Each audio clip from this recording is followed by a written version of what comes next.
everyone. My name is Jennifer Dill. I'm a faculty member here and director of the Center for Transportation Studies. Help organize this weekly seminar along with my colleagues, Miguel Figliozzi, John Glebe, Chris Monsieur, and Rob Bertini. We're very happy to have all of you here. I know we have a lot of new people joining us. So I will remind everyone who's been here before, and those of you who are new, we do webcast these seminars, and we do have people who watch on the web. And so we ask, once we get to questions at the end, if you would please use the microphones that are scattered on the desks and hold the touch button down with the red light lit so the people on the web can hear your question. We would appreciate that. So those are all the rules and regulations, and then I'll move on to introducing our speaker today.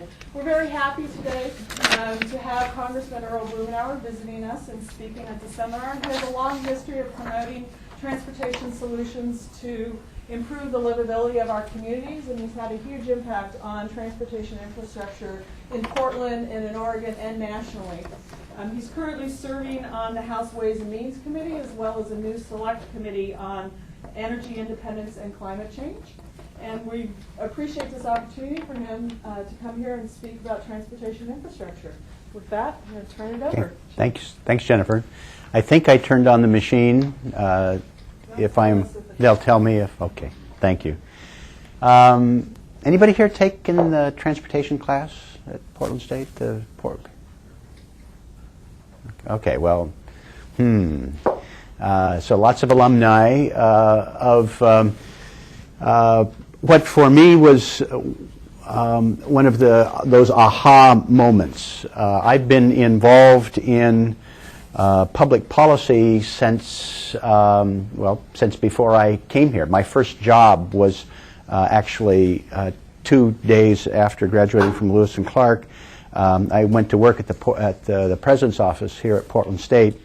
Spent a lot of formative years here in and around the campus, and quite intrigued with Portland State's mission to try and be one of the first and premier urban universities in the United States. It was a time when Portland was one of those cities on the edge. I guess I can come right out and admit it. It was 1970, when you couldn't see Mount Hood very often, when we were violating clean air standards 1 day out of 4, and when the vision for the downtown business community to revitalize Portland's damaged city center was to tear down some more historic buildings and create 12,000 more parking spaces that would be used by people to the east on the so-called Mount Hood Freeway, which was going to clear out 5,000 residents, 200 businesses, and spend $800 million, which after 8 years, the people who were proponents of it, their own studies indicated there would be as much congestion as before it happened. It was a fascinating time because there was an emergence of people in this community who were challenging some of those assumptions, that maybe the best way to revitalize a downtown urban core was to not make it look like a suburban shopping mall. That creating 5.5 miles of cul-de-sac streets through the heart of southeast Portland might create the same economic revitalization that we saw in north and northeast Portland with the I-5 freeway after it moved out thousands of people and shut down hundreds of businesses. There were young, innovative people who were running for the city council, and more important, there were citizens that were saying that they wanted to advance these initiatives. When we opened part of the freeway loop, a decision was made that maybe we could actually get rid of the highway next to the downtown, next to the riverfront.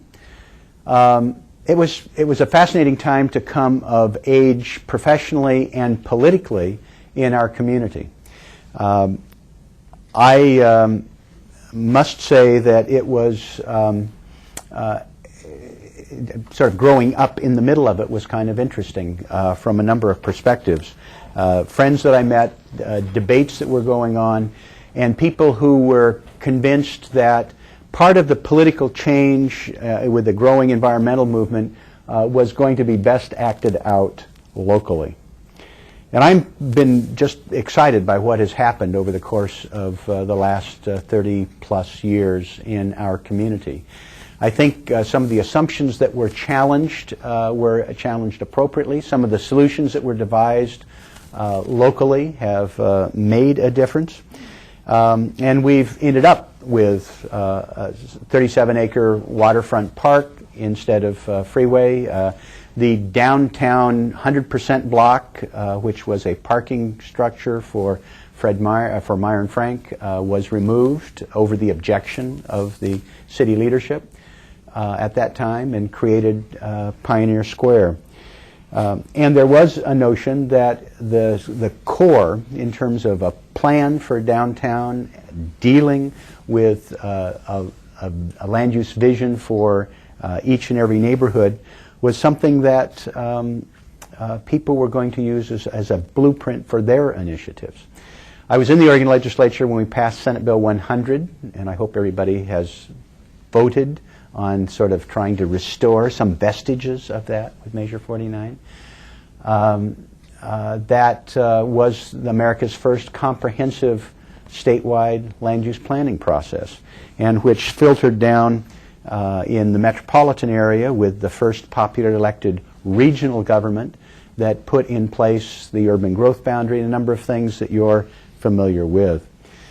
There are those that suggest that what we did here in Portland is sort of un-American, that we're trying to force people to do things they don't want to do, forcing them on bicycles, forcing them to get at gunpoint on those light rail lines, live in the Pearl and revitalized inner city neighborhoods. And this is part of the libertarian assault on the Portland model that you pick up in terms of the literature and people who are out stalking other campaigns around the country. I think we have not done a good enough job in this community to characterize that not as something that is un-American, but as something that was quintessentially American. And it is a review of that history from the earliest founding of the country that I think is going to be important as we prepare for dealing with the challenges in this century, from public participation to resources, global warming. We're going to have to sort of rediscover our roots. And I would, since we're in an academic setting, I will test your patience, if I could, by spending about 4 minutes talking about the historical antecedents to what we have done with Senate Bill 100 in Oregon and the planning here in the metropolitan area. Because from the earliest history of this country, the forefathers, and they were all fathers at that time, were very much part of a planning process. George Washington, you recall, was involved with a vision of land development to the west. Madison, in the 14th Federalist paper, talked about the strength of this new proposed Constitution to enable this new government to be able to extend canal and road infrastructure to help the country develop. Jefferson had a vision of his agrarian society where people would be able to have an access to their plot of land to support the family and be independent, and commissioned his Secretary of Treasury, Albert Gallatin, to develop a plan. The Gallatin Plan of 1808 really set in motion the development of the United States from a ragtag group of 13 colonies into what was the first transcontinental democracy. It envisioned the canal system, the railroads, the transcontinental railroad, we had some political problems at that time. Slavery sort of bogged things down, so you may have noticed. But there were elements of this plan that were implemented, notably in New York with Governor Clinton. Some of these things keep coming back, certain similarities here with Governor Clinton, with the Erie Canal, which opened up the upper Midwest to markets throughout the United States and the world. When the Civil War came, railroad lawyer President Abraham Lincoln helped shepherd through the Railroad Act of 1862, the Homestead Act. These were all part of what was envisioned in that plan of Gallatin and Jefferson from 1808. And it provided a blueprint for the rapid development of the United States. By the end of the 1800s, we were sort of running a little thin here. We had the railroads having their large grants of land and other things that they could steal. The last U.S. senator that went to jail, Senator Mitchell from Oregon, our claim to fame with some of those scandals. We also did a little overreaching in terms of denuding forests and erosion, and there were problems with a lack of competition for the railroads with some of the farm and industrial areas of the country. And it occasioned in 100 years ago, actually started 100 years ago this year, a review by then President Teddy Roosevelt, as part of the Progressive Era, commissioned a national conference which was held May 9th, 10th, and 11th, 1908, with the then 46 governors, a whole litany of groups and organizations that you would recognize today and their successors and interests to deal with what a plan would be for that century. And it culminated in a sort of an arcane, was the interim report of the Inland Waterways Commission. But it set in motion a blueprint, a vision, a plan for the development for decades to come. Out of that came the interstate highway system that his cousin Franklin and then later President Eisenhower extended. Vast reclamation projects, dams and canals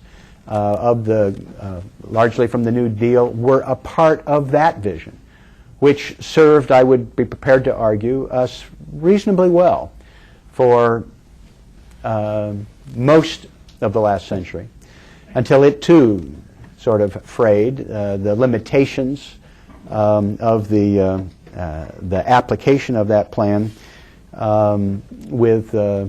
we saw there's some downsides to channelizing rivers and building large dams and dropping freeways through urban areas without thinking of the consequences. But nonetheless, it served the country well and accelerated development. From Washington and Jefferson to Lincoln to Roosevelt to Eisenhower, infrastructure development according to a broad sweep, a blueprint, a national plan, are very much in keeping with what I think the vision we have here in Oregon today and what we need to kindle nationally in terms of how we guide infrastructure investment for this century. One of the things that I am most interested in pursuing over the next year and a half is an opportunity for Congress and other groups and interested parties to recognize what that history is. Almost nobody does. And to think about the role that was played by the strategic application of infrastructure, the investments, and what it means in terms of updating the policies that were a part of that earlier vision. Yes, we're coming up in the next Congress for the reauthorization of the Surface Transportation Act. And I'll talk a little bit more about it. But maybe it's time to go back and look at the Mining Act of 1872 which is still in the books exactly as signed into law by President Ulysses S. Grant. We have learned a little bit, one would argue, or hopefully, although in the last 135 years, although at times one wonders. We have the notion that we are going to continue to give away vast tracts of land, mineral wealth, with no royalty payment. Quaint. No other major country in the world does that. In fact, even underdeveloped countries don't do that. There's some sort of royalty attached. Maybe it's time for us to do that. Maybe it's time for us to put some meaningful reclamation requirements in place with teeth to make sure that they're informed. We have created great wealth as a result of the application of those plans and the policies that implemented them. Maybe it's time for us to deal with the problems of the future by thinking about ways to capture and retain some of that wealth that is shared. In fact, one of the greatest concerns I have is an inability for us to recalibrate those policies that relate to infrastructure and government advantage, not just in terms of mineral wealth. You're looking at a time of unprecedented water stress. The Southeast is gripped in a prolonged drought. You may have caught the article in the Sunday New York Times Magazine about the Colorado River, one of the most oversubscribed in the country. But it is part of a pattern where we don't have any sense at all in this country about a comprehensive water policy, the value that is attached, the people who have it in many instances through historic accident. We don't have a comprehensive system of allocating water rights in view of the value that is attached and the priorities for this century. And we continue to have people behaving like it doesn't matter. Our friends in Georgia, in the middle of the drought, were prepared to open the vast snow mountain, sort of an artificial ski resort, manufacturing snow when they're telling people to, shower every other day now and don't wash the car. Metropolitan Atlanta has experienced the most rapid growth in the history of human settlement, and they have no sense of what their water resource base is, let alone what they're going to need in the future. Well, one of the themes that I prepared to argue we ought to incorporate into the next Surface Transportation Act, that we ought to incorporate into a system of water resource management in this country, and maybe even the creation of a trust fund for water, like we have for transportation, is the value that attaches to those as a result of government action and recapturing some of that. It's been argued, and I don't think seriously debated, that we could have built the entire interstate freeway system simply by retaining land around the interchanges and auctioning it off upon completion. Wouldn't have to have levied any gas tax. Likewise, we have vast wealth that is accruing to some people as a result of water rights. If we were to appropriately price the water resource, there's probably more than enough to be able to manage it properly, to be able to renew the infrastructure. Actually, what's under the surface of the roads concerns me every bit as much as what's on the surface.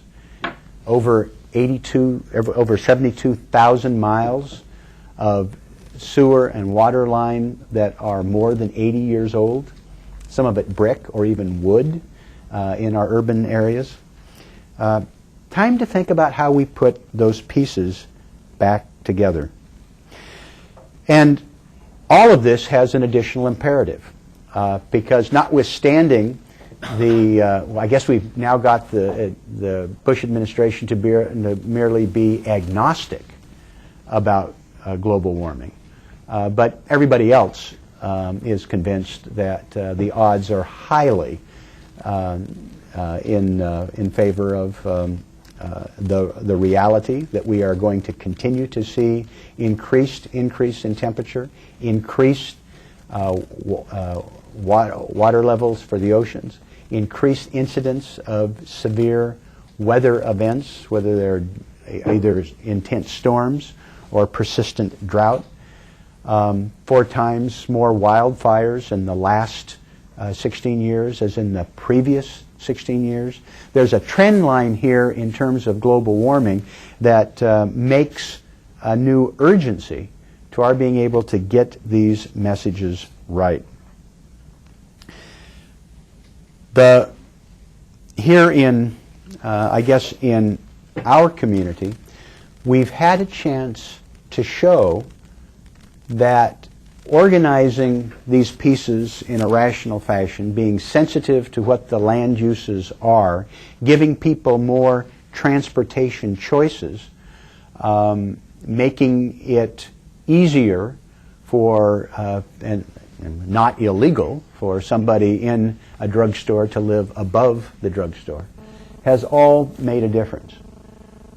Portland is, as near as we can tell, the only city in the country that's actually Kyoto compliant, or right next to that point.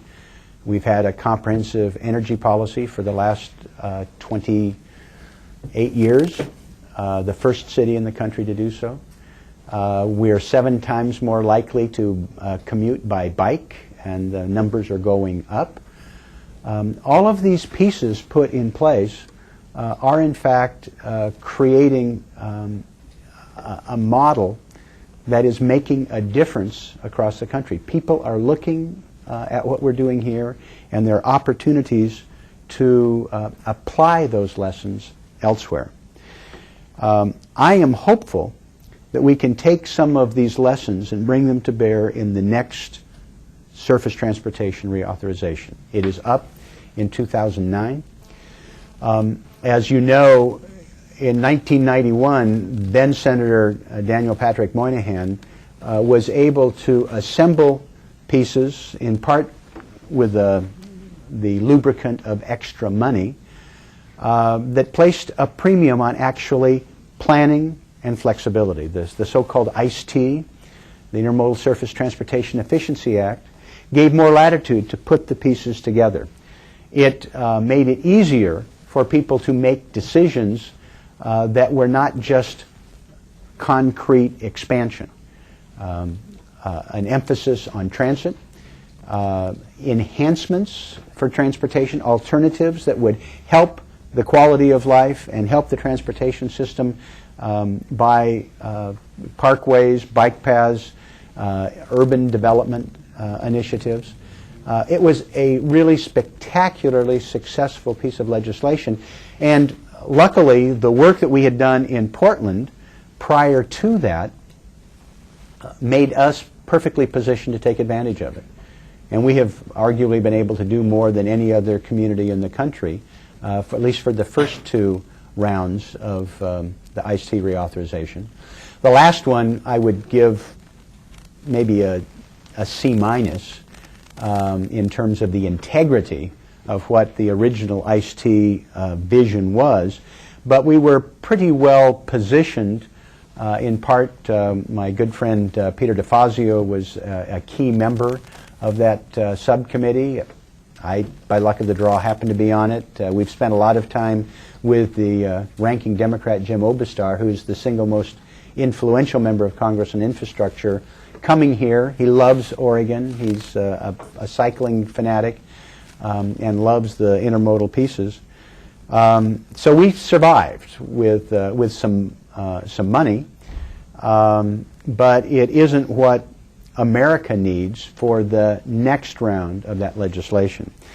I'd be prepared to argue that what we need to do with the reauthorization is to go back and do something on the order of boldness of what was in that first ICE-T reauthorization in 1991.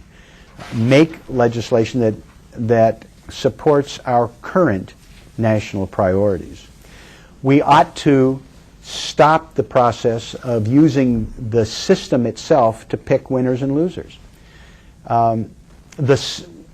Many of the transportation decisions of the 1950s and 60s were made by the simple funding formula of the interstate highway system. You got 92% if you were going to build a segment of road and you could graft it onto that interstate system. 92%, essentially free money. Some people would argue that it was actually better than free money, that the 8% local match would be more than made up by the 92% in the attendant activities. 92% for a freeway, if you're going to establish or revitalize a local transit system, you paid for it out of your own pocket. Free money, pay for it yourself. Pretty easy decision for most communities to go ahead anyway. There was an instinct in terms of road building nationally to go ahead and follow that. To this day, we perpetuate the dual track. We have a different system. If you have a road project, you get 80% federal money. You don't have to go through these nagging little cost effectiveness arguments. You just go ahead and do it. If your preferred option is a light rail line, you don't get the same match ratio. In fact, increasingly they are decreasing in time. And you go through all sorts of hoops in terms of the economic justification and cost effectiveness, and then you get lots of benevolent attention from the Federal Transit Administration. At a time when construction inflation is going up 3, 4, 5 times faster than the rate of inflation for the economy overall, this is devastating. And it skews the decisions that people make. I would argue that part of what we want to do with the new reauthorization is level that playing field.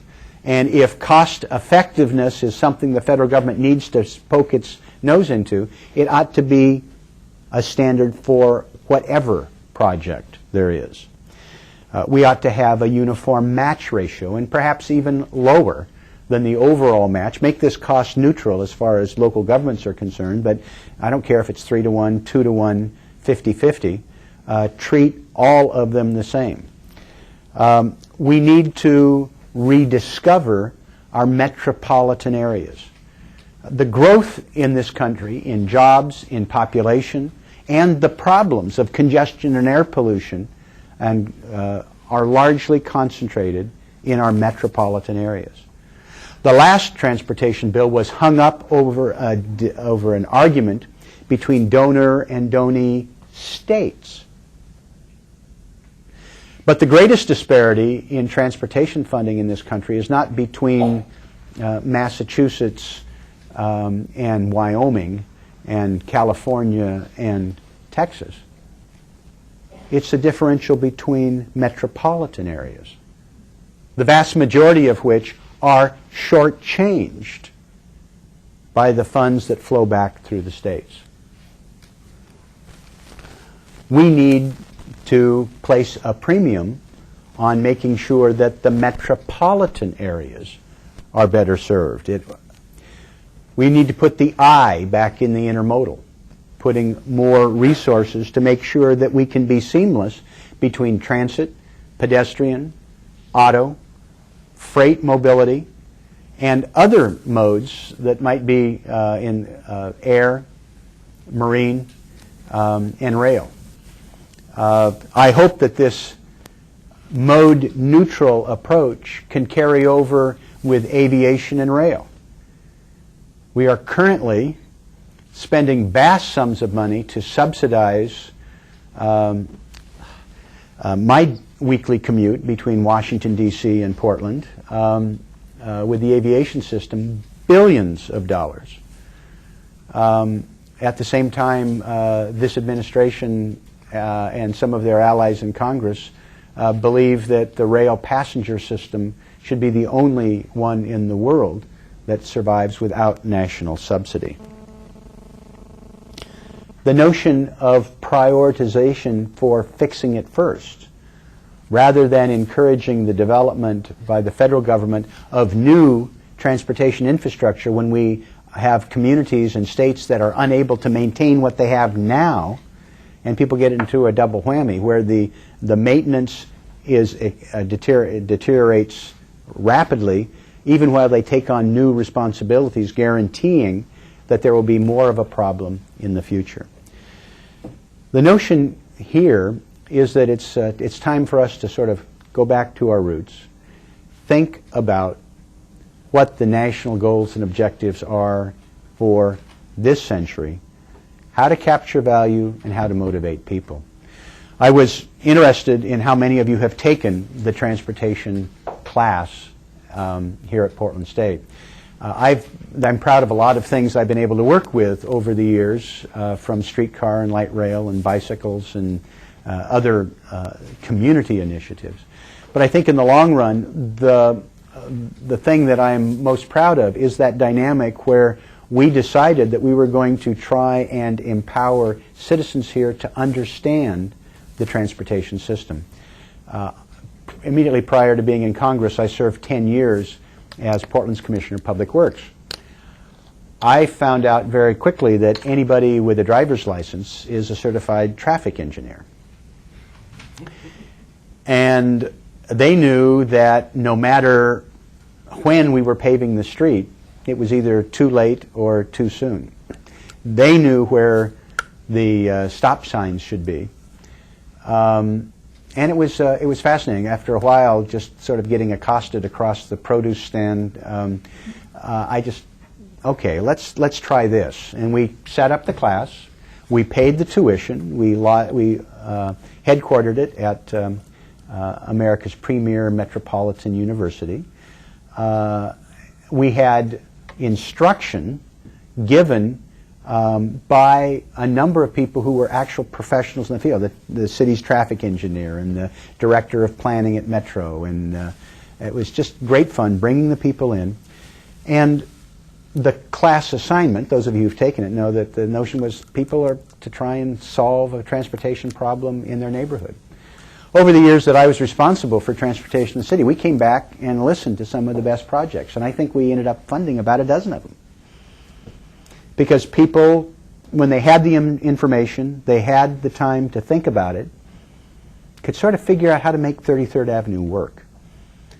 They could figure out how to stop cars from careening into the poor woman's front room at 57th and Hawthorne. These are things that are within our capacity. And I am hopeful that here, the new transportation center at Portland State, the work that is being done with metropolitan studies and planning that truly is groundbreaking and is acknowledged by people around the country, that this is sort of the center of America's planning universe. I'm hopeful that we can work together to make sure that we have a transportation reauthorization that helps set the tone, that helps recapture that planning vision that we've had in the past, enabling us to have the vision that we need for the century ahead. I am prepared to talk on at great length, but I would prefer to take advantage of the opportunity here for comments, observations, questions, and turn the rest of it over to you. If people could identify themselves and make sure you're at a microphone, I guess that's. Hi, my name is Michael Wolf. I'm a master's student in civil engineering, and I have a question that might be a little bit outside of the scope of what you've been talking about. What could be outside the scope of what I've been? You started the talk off particularly by putting sort of Portland's legacy in this sort of historical context, and doing that in sort of a way, you know, and the premise was that by doing so you could demonstrate that what we were doing here was in fact American, and a lot of that dealt with well, it seems like it was a very we've got the numbers on our side. You've got things like land values in the Pearl, right? I mean, people don't like to live in the Pearl, and yet they'll spend $500,000 on a condominium there, right? So it's, we've got a lot of that going on. I was just wondering if you had any thoughts on, because this is going, sort of one of the undercurrents of what you were talking about was one of sort of leadership, right? This idea that we have to convince people to do what is going to be good for them. And I was just wondering if you had given any thought to sort of other aspects of how to engage people on making the case, right, beyond just sort of presenting them with the numbers and like this sort of intellectual engagement, like sort of a more of a ethos and a pathos type. I don't know. Maybe anyway, I was just wondering if you had given any thought to that sort of aspect of convincing people. Well, I don't think we should be convincing people to do what's good for them. In the spirit of the transportation class, the idea is to give people the tools, treat them like grown-ups, and for people in the public sector to exercise leadership and fellowship. It's not going to work if you're going to try and force people to do something. I think we fall into a rhetorical trap by people who I think have a much different agenda, and it has nothing to do with the invisible hand of the free enterprise system. What we have today is not the result of random consumer choices. It has been heavily influenced, subsidized, directed. If everybody paid, if people paid the full price of what a gallon of gasoline really costs to produce, to protect in the Middle East, to transport, to get here, the damage that is affected, you would be paying 3 or 4 times the cost per gallon. We have, in effect, socialism for the car in this country that we've been slow to abandon. We have, but this is not unique to urban America. We do this with the farm bill that heavily subsidizes certain things at the expense of others. I think part of the challenge is to educate people about what the choices are. Second is we really do need to start leveling the playing field and squeeze out subsidization that isn't there for a particular purpose. Why should urban America pay higher sewer, water, and electric bills so that we can extend greenfield development and have them pay less than the cost for their basic services? This is going on all across America in terms of just fundamental rate regulation for utilities that has a perverse effect of making it more expensive for people in hollowed out Detroit than extending services to more affluent suburbs around them. I don't know if I'm being responsive to your question, but... Well, your point about convincing people who are using the transportation system and the infrastructure is well taken, right? Not wanting to force them to do things they don't want to do, but for instance, with the Farm Bill or with the new Surface Transportation Act, you're probably going to have some goals that you'd like to see put in there, and you're probably going to be facing some pushback from your colleagues, right? And they'll be representing certain interests. And so, you can present them with the numbers from Portland, but there are other sort of ways you can engage them that might sort of complement that as well. I was just wondering, how do you present this to your colleagues in such a way that... Well, I do 3 things. One is we try and bring people here. I had a colleague here from New Jersey last Sunday. People who are here on the ground, that's why we had Mr. Oberstar and others here, people who are here on the ground can kind of see it. that people aren't chained to those bicycles, that they aren't herded at bayonet point down to the Pearl, that it wasn't some sort of socialized plan that tripled the property values in Ladd's edition, and it wasn't the communists that revitalized Alberta Street. When people actually, now a number of them are there, mind you. When people actually see and have a chance to experience it, it makes a difference. And so the work that is being done in this community is having a really profound effect nationally, because people are coming here from cities all over the country kind of looking at it and trying. Part of it is work that is being done here that some of you have participated in, is being able to quantify it. It's one thing to say, God, it looks kind of cool, and gee, there are a lot of people hanging on that, but being able to document, for instance, what happens to property values immediately adjacent to a streetcar line.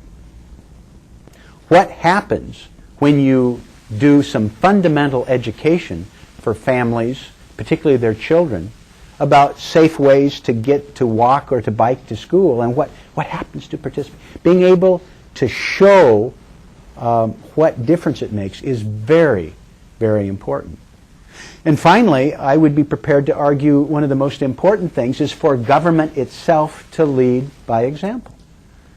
Not sort of telling people that you ought to do something or putting rules and regulations. One of the things that has happened here has been local governments have been in the forefront of energy conservation, for instance. They have changed some of their practices.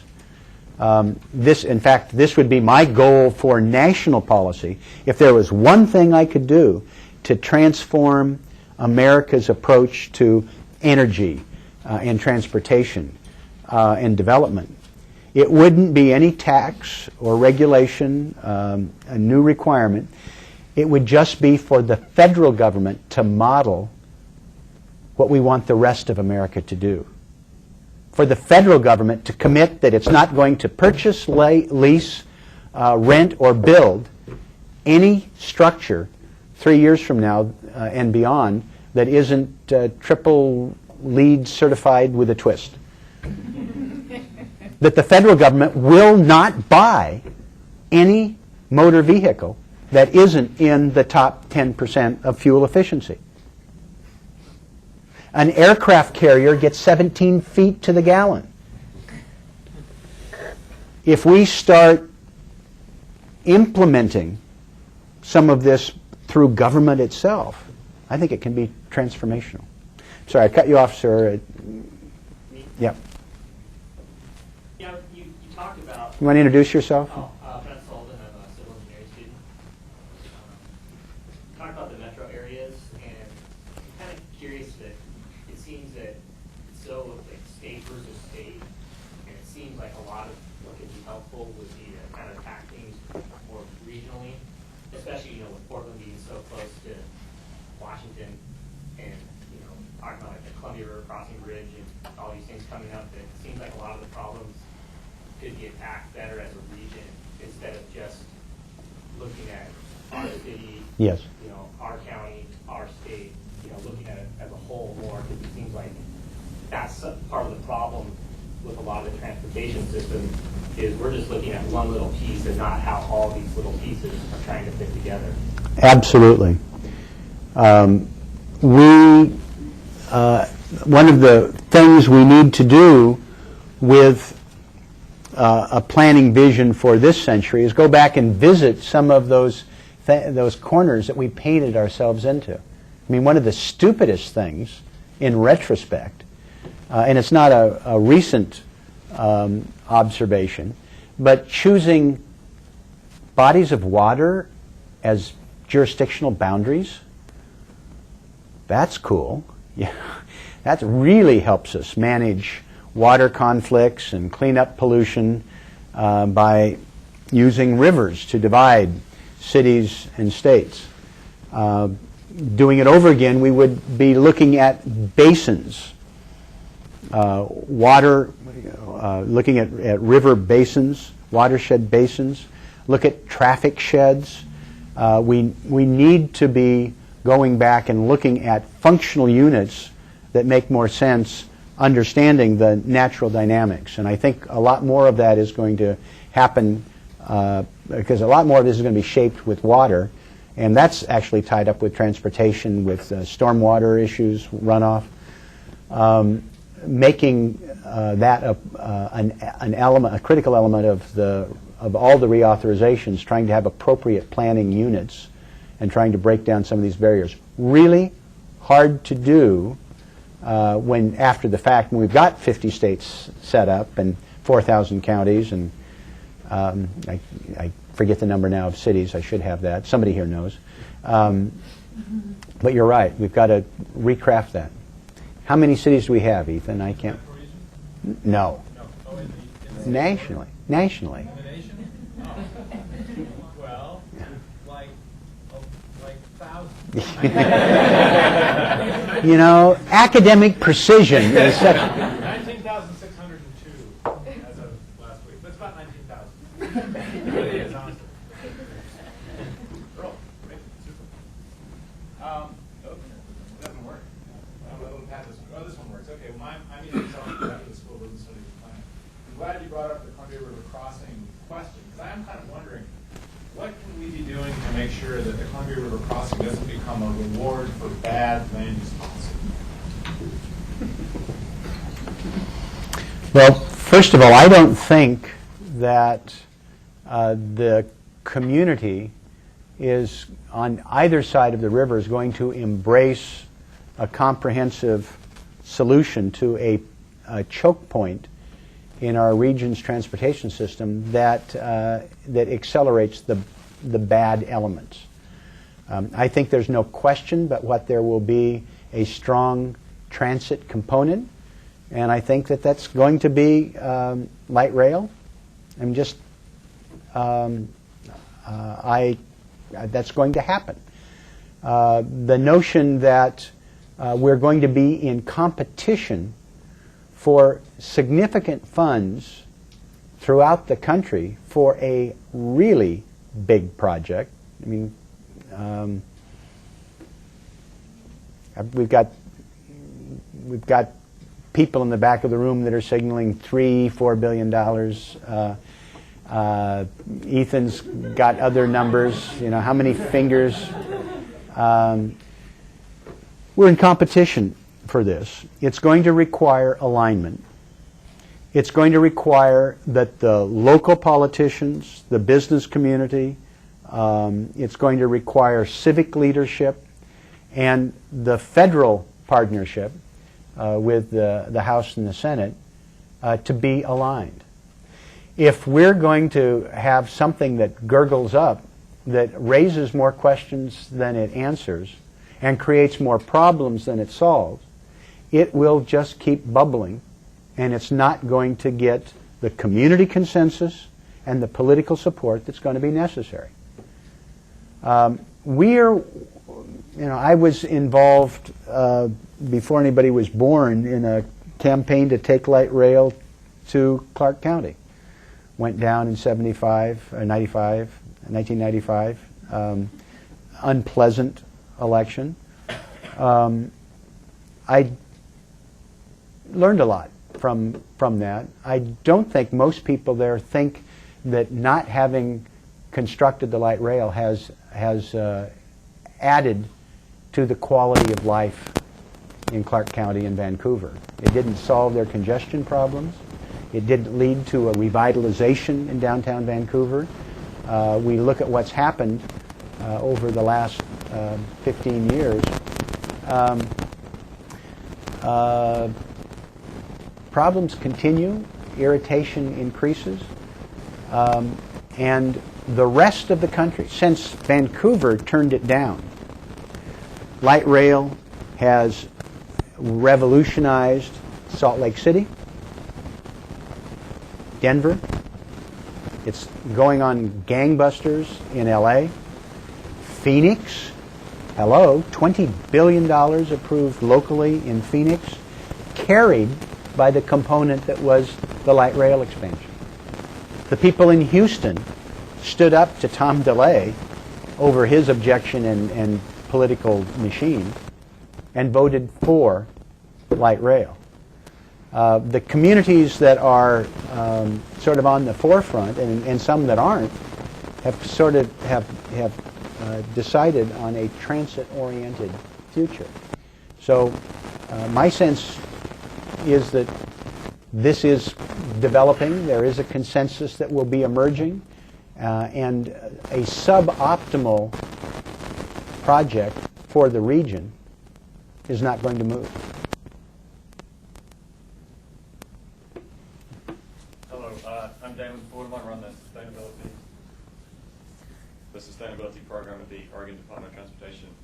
I was wondering if you could talk a little bit about how you see the future in terms of how people move around, how people live, urban planning, the economy, given the sort of monumental challenges that we're facing right now, whether it's the significant reductions in greenhouse gases we need to be making, the challenges of global oil supply, challenges of population increases and demographic changes. How do you see the future in the next sort of 20, 30, 40 years?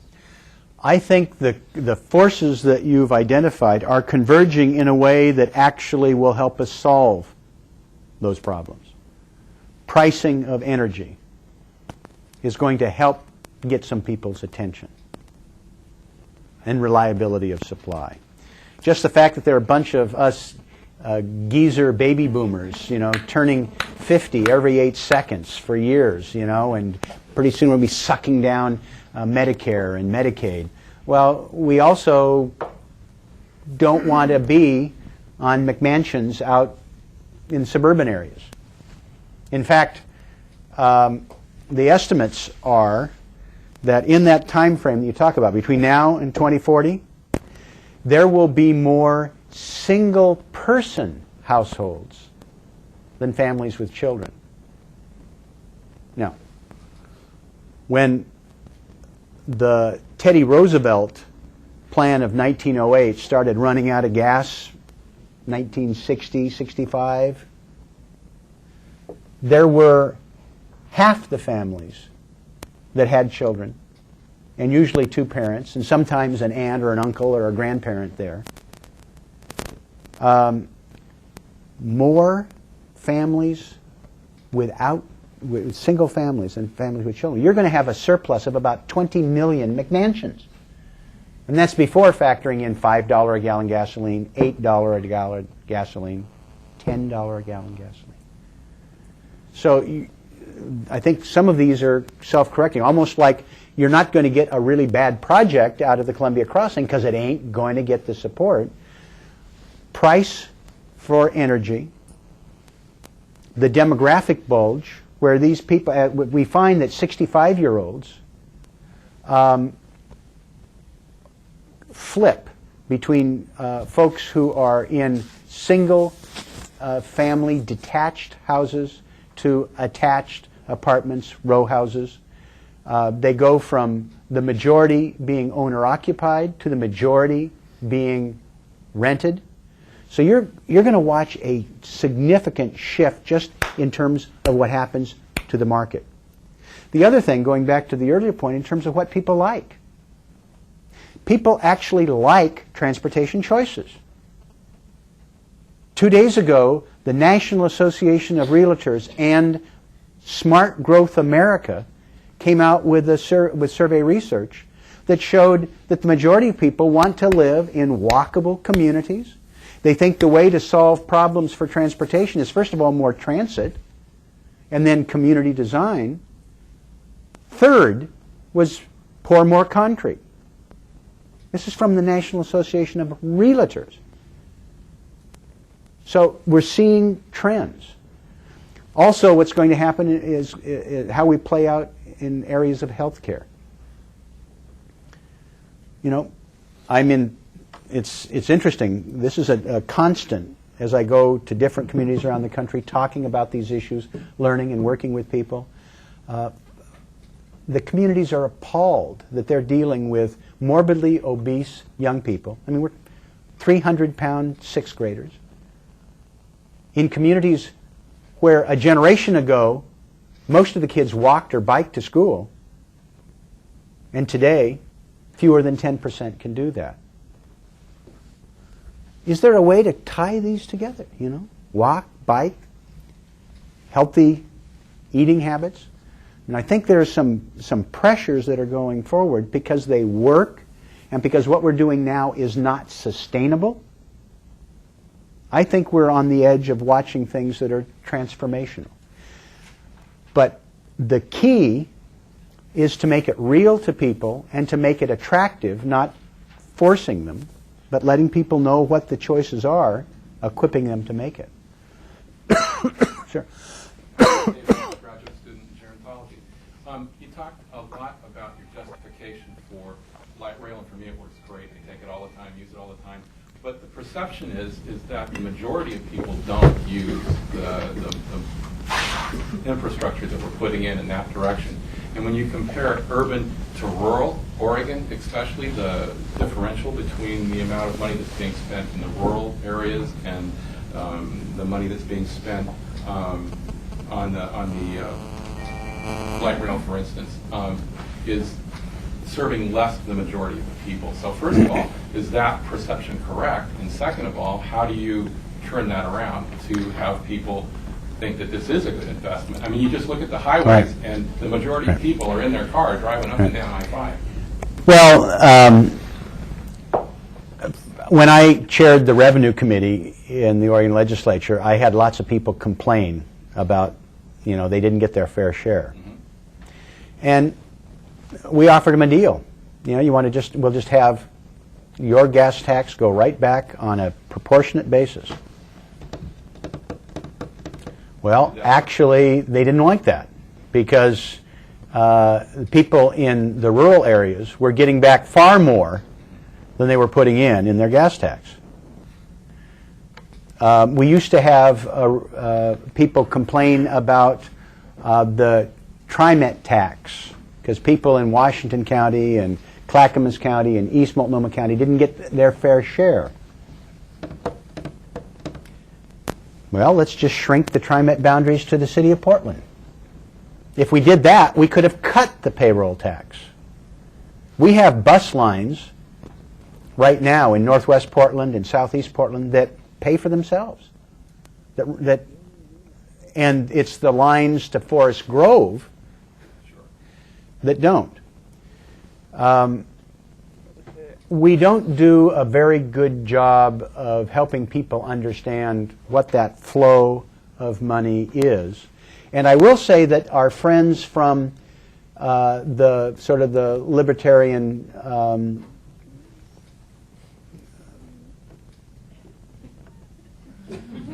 wing do a very good job of data mining, you know, to pick a fact here or a fact there, you know, that only X percent of the people are involved, you know, that only 6% of daily commute is light rail or whatever the, well, there is no, today the light rail is commuting rather. Well, what we're finding is that we have radically changed travel patterns. Actually, most trips in the metropolitan area are not commuting. We're watching daytime use for light rail and streetcar going up. And we find that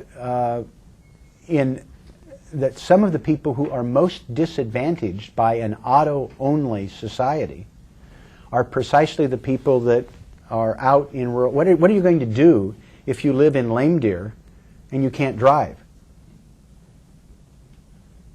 I mean, there are a number of Americans who can't or won't fly. People say, well, don't do Amtrak. Well, first of all, the American airline industry has made a net profit of 0 in its 77-year history, despite being lavishly subsidized by everything from airmail to air traffic control. If we give people choices, we rebalance, we give them the information about what it is, I think we stand a pretty good chance of being able to broaden the acceptance. But most of what we're talking about in terms of thoughtful land use planning, broad-based transportation, giving people more choices, actually helps people in suburban and rural areas, and in particular helps people with mobility challenges, economically or physically.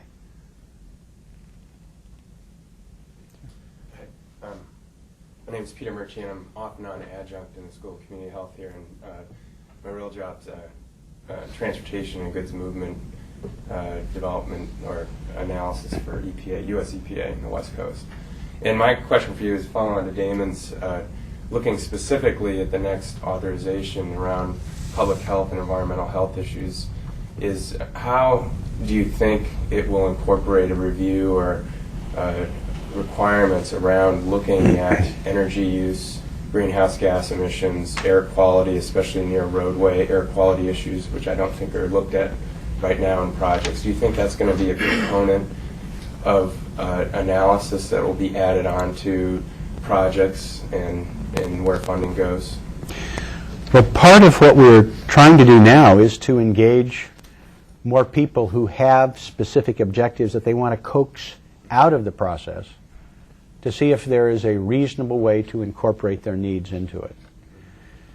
There is, I think, an almost limitless array of factors that can be integrated into the discussion of the Surface Transportation Act and its new incarnation. Health, energy are ones that where there's overriding interest on the part of the public. I would also argue creating value that I mentioned before, because I think a lot of this can be almost self-financing if we do a better job of identifying where value is created and to whom it's going to flow. I would think that this will be less a part of the transportation bill than what I hope will be in the next administration. This crew in the White House now is kind of limping towards the door. 451 days left,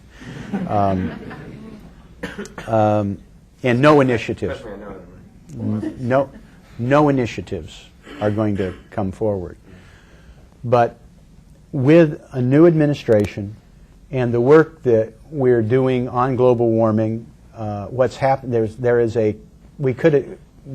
We could spend all afternoon talking about the crisis that's coming in healthcare, just in terms of obesity, in terms of asthma, a system that spends so much money denying people health care. I mean, there are things here that just simply are not sustainable. So I think there will be efforts to try incorporating into the larger issues pieces in each of the reauthorizations that come down the line. I mean, we're trying to do that now with the Farm Bill. It's too important when you have a massive piece of legislation to try and drive some of those initiatives for health, for the environment, for water quality, trying to graft them on. We've had limited success with that, but I think we're starting to find that people are looking at the major reauthorizations differently, and that there are ways to build coalitions. Last night before, I was with the pollinators, and people who are really concerned with the collapse of honeybee populations and what's happening in terms of not just an indicator environmentally, but for things we care about, like chocolate and tequila and fresh flowers. I mean, we rely on these 250,000 species for pollination. This is part of our economy. Wine and, I mean, well, we won't go. I mean, it's just everything that people really like, other than their fellow human beings, probably relates to pollination in one way or another. It's fascinating. They are starting to understand that they can play a role in the next transportation bill because of the vast sweep of the landscape that is involved with transportation infrastructure. And what we plant, how it's maintained, can actually make an environment for pollination, but done right, it also will save money for road maintenance. I used to have people, we started a program when I was at the city with the planting wildflowers and road right-of-way, and we'd get postcards and phone calls. People, oh, thank you for that explosion of color. It just brightened my day. It was so, well, yeah, you're kind of embarrassed to say, but it actually saves us lots of money in road maintenance for the right-of-way, for weed control. I think getting the big pieces, thinking about how to tie them together in ways that reach out are going to be part and parcel of each of the major reauthorizations. Because at the end of the day, these are all interconnected. Energy, water, agriculture, transportation, our lifestyle, housing, they're all part of this tapestry that we're working so hard here in the metropolitan area to weave to create a livable community. Hi, Jennifer Dill, Urban Studies and Planning faculty. Gas tax revenues have not been keeping up with inflation or population growth for many years, and I'm wondering if you think that the next reauthorization, what the prospects are for addressing that fundamental funding issue, and then longer term, what would you see as what should we be doing in the future in terms of funding? We will be addressing that fundamental disconnect, although the gas tax is not keeping up with inflation. I mean, it hasn't been, the federal gas tax hasn't been increased since '93. We lose probably the equivalent of a penny a year just to inflation. I am quite confident that the next reauthorization with a new president and hopefully Congress re-energized, that we will at a minimum adjust for inflation. We're facing a train wreck, and it's going to start next year. We're going to have a massive cutback in obligation. The gas tax, the Highway Trust Fund has no borrowing authority. So if the money isn't there, we're going to have to change what we're enabling people to do and the flow of the funds. So it's going to make a difference in a hurry. Actually, we're probably going to have a quick fix next year. It'll probably be some more accounting gimmick than policy change, but we're not going to allow that train wreck, which has been set up for the next administration. Iraq, highway train wreck, and there's things to keep them busy. I think there's nothing wrong with adjusting the fuel tax for inflation, and would support it. I also think that when we're moving towards a carbon-constrained economy, we're going to be creating and transferring lots of value. Some of that value ought to be retained to help with infrastructure that reduces congestion and pollution and saves energy. If we were able to use a portion of those highway funds in areas that are necessary for clearing out road bottlenecks, extending transit, promoting biking and walking, we could make a big difference on a carbon footprint. So I think it's appropriate to have some of those resources. The other area that it deals with a closer tie between demand and pricing. I don't think any time soon we will have a national plan like Singapore with massive fuel taxes and congestion pricing. But we're moving towards, I think, a realization that we need to put some features in it that relate to highway use. That somebody who literally doesn't drive very much and just has a Prius pays the same registration fee in Oregon as somebody who is a real estate salesperson driving a Hummer and out every day and forgot to take their studded snow tires off. Pay the same. Well, gee, if the free marketeers, some of our libertarian friends, were sincere and consistent, they'd be arguing for, a surcharge on studded tires. They would be working with us to change registration fees so that it was balanced towards actual utilization. Privatization is too small. The public doesn't like the idea of selling off large chunks of public infrastructure. That makes sense only because the private will manage it more aggressively or take away value that the public is already leaving on the table. They'll either do something you don't want or they'll do something you should have done. I think realistically there's only 1 or 2% of the infrastructure that makes sense to be privatized. There's a role for tolls. There's I see carbon pieces, tolling, demand management, as well as adjusting the fuel prices. It's going to be a collection, I think, of items. You mentioned capturing value. You want to introduce yourself? Okay, my name is Matt Burkle. I'm a second-year urban and regional planning master's student here at PSU. My question is, you've mentioned capturing value with water, with transportation, in a number of different instances. I'm just having trouble. Could you give a concrete example of what that might look like in reality, how you might capture value in some kind of... Well, I think we just stop giving things away without a reason. I mentioned the royalty on minerals. Curb cuts. How much is a curb cut worth? To be able to have access onto a state highway.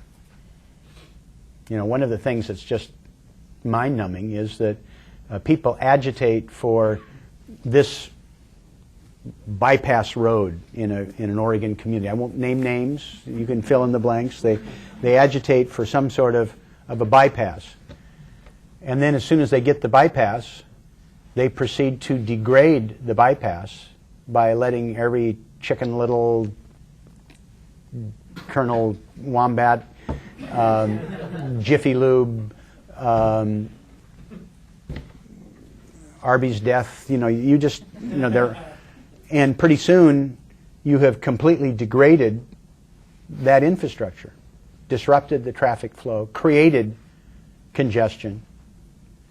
The Bend bypass was constructed to bypass a bypass. Highway 97 used to be a bypass because you didn't want to go through downtown Bend. And then, look at what's there. It was just sort of a car magnet. And then people were cranky because it didn't work. Or people in Woodburn being outraged. They want huge sums of money spent on the interchange at Woodburn. An interchange that they put an outlet mall and a Walmart and a trucking something or other. There are 3 of the 4 corners, and they're complaining that it doesn't work very well. And you go a kilometer off the freeway, and there's vacant storefronts, underdeveloped stuff that they've choked off. Well, maybe if we were a little more rigorous about how we transferred the value of the transportation infrastructure, and we retained it, you bought it, it would make a difference. You can come up with your own examples of what government is doing with transportation infrastructure as a result of regulation and structures that they build. Now, I fly 2/3 of over 200,000 miles a year on United. I live on United. I want them to be successful. But should we have really given them exclusive rights to the route to Beijing that will get them millions of dollars a year? We just gave it to them. Maybe it would have made more of a difference for Northwest out of Detroit or American out of Dallas. I mean, why did we make the decision we're just going to give that gift to United Airlines? What if they just bid for it? And then we use that money to smooth other areas of infrastructure. I think we just ought to be pretty thoughtful now about understanding the value and how it's allocated, and be very reluctant to just give it away, but certainly don't give it away in ways that degrade the value of the infrastructure. And they're all tied together. You can't think about highways in exclusion from rail passenger transport or air. If we would put $1 billion upgrading Amtrak service between Eugene and Vancouver, BC, that would probably buy us 8% increased capacity in our airport. It would kickstart stuff. If you could be Transit Mall downtown Portland, Transit Mall in Seattle in 2 hours for half the price of an airline ticket, and not being strip searched and wrestling with bomb-sniffing dogs, it would revitalize, and it would give us more road capacity. Thinking about how those are connected and the value, a third of our air passenger service are on routes that are 350 miles or less. And we've got airport congestion. Can we put these pieces together? I'm Lisa Ward, and I'm a graduate architecture student at the University of Oregon. Am I talking enough? Yeah, just speak loud. I have been in the position over the last 2 years of not necessarily commuting, some commuting between Eugene and Portland, and Portland and Seattle, Seattle and Eugene. And this is just linked to what you were just talking about, but I make that drive constantly, and the entire time I'm doing it, I'm thinking, why am I not on the train? And I can't take the train because it's prohibitively expensive and it runs at totally strange hours. And but I'm just wondering, so many people I know commute between Eugene and Salem and Portland, and and it doesn't matter what time you're on that highway corridor, it's packed with cars. Right. So what on earth can we do to get a high-speed train or improve Amtrak or get it so that I lived in New York for 6 years, and when you go upstate, you can take Amtrak for $38 to where you need to go, or you can take a commuter train for $12 and get where you need to go. And I'm just wondering, where is that, and how do we make it come? Well, your point is well taken. That's is a classic example of how not to do things. We need to put, part of it is Amtrak is not reliable. It is, but there are four things that occur to me. One is I want to equalize the subsidies. If we equalize the subsidies between road, rail, and highway, we would be putting more in Amtrak.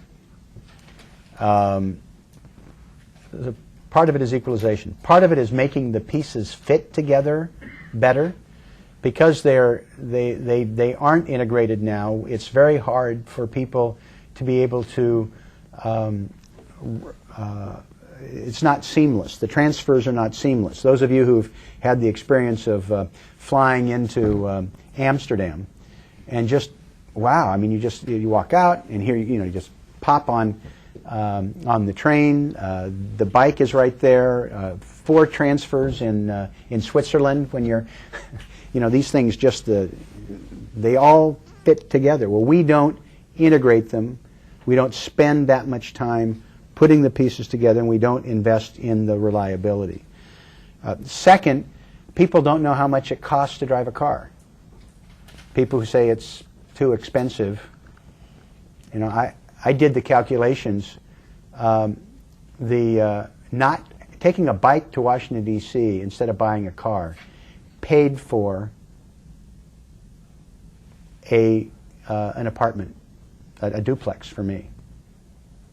If I would have bought a medium-sized car, insured it, put up with it, I mean, it was a difference between my having a down payment and getting into it paid for me to have this duplex, which through no fault of my own actually now is worth a fair amount of money because of things that are getting better in our nation's capital. And my investment literally was not having a car. People don't know what they pay for the privilege. Most families, I mean, the average family pays almost as much for transportation as they do for housing. And there are a lot of families who pay more for transportation than they do for housing. And people don't look at that trade-off. Part of it is, I think, having people understand what those trade-offs and alternatives are. Part of it is having the land uses that make sense.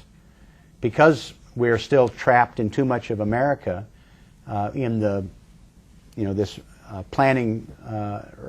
urban planning model that was designed to keep the slaughterhouse away from the people where people live. We haven't integrated things, and we don't have as many mixed-use neighborhoods, and these things don't work as well as they should. And part of it is just going to be time, because the drive for energy increase, the demographic tidal wave I talked about, I think is going to help make those changes. But this is something that is entirely within our power in the next 10 years to stop that lunacy. Sir? Simple question. As I understand it, since most of the I'm Charles Hine, Urban Studies and Planning. Most of the rail line in this country is owned by the freight haulers. It's privately owned. And in the authorization for Amtrak, as I understand it, Amtrak is supposed to have right-of-way over freight. But that is definitely not enforced. If you've ever ridden the Coast Starlight, you know that's not enforced. Why is that not enforced? Well, I mean, the railroads have had a long history of writing their own rules. I mean, that's, the robber barons were aptly named. Senator Mitchell here 102 years ago went to prison because of some of this, how they did business. You're right. Amtrak was created because the railroads, which were given huge portions of American landscape in exchange for that was one of their responsibilities, was to provide passenger rail service. They found out that it was inconvenient and expensive, and they tried to get out of it, and they made it as miserable as possible and agitated politically, and Amtrak was born out of the dregs of the rail passenger service that hadn't been completely destroyed. There are problems in terms of prioritization and underinvestment in. I think part of it is there needs to be more of a pushback in terms of making sure that this is either acknowledged or that it is compensated for in some fashion. But this is, again, is history that one of the reasons why I want us to spend a little time reviewing the history of infrastructure in this country is because it would change the political dialogue if more people understood what the actual history is, for example, about rail passenger service. And it would change the policy making because people now are dealing with Amtrak as being failed and it's Amtrak's fault. Well, Amtrak was given this grant of authority, has been given a limited resource, is not getting the cooperation that it was supposed to. But it isn't just the railroad's fault. I mean, we had communities that did stupid things. We're now rediscovering America's great railroad stations. I mean, these are gems from coast to coast that can really galvanize development. And if we had a balanced transportation program and a balanced development program, we would have more of the traffic, more of the public support in a way that would make it easier for people to live up to their obligations and to have the customer base that would justify more investment. I really appreciate the chance to visit with you and appreciate the work that is done here. I am routinely finding people around the country that are fans of what you do, or they are alumni of the institution, and the work that's done in the classes and the capacity that's being developed in terms of academic research is helping on these questions. Obviously, I don't pretend to have all the answers, and there is contention, debate, public controversy, but the more we can get good research that justifies, that lets people know what the facts are, the more that we can explore policy alternatives, the more that we can train people who can work with the public and work with politicians, people who study the art of engineering and the role of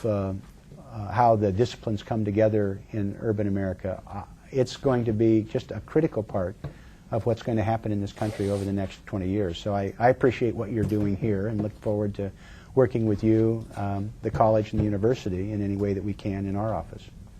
Thank you very much.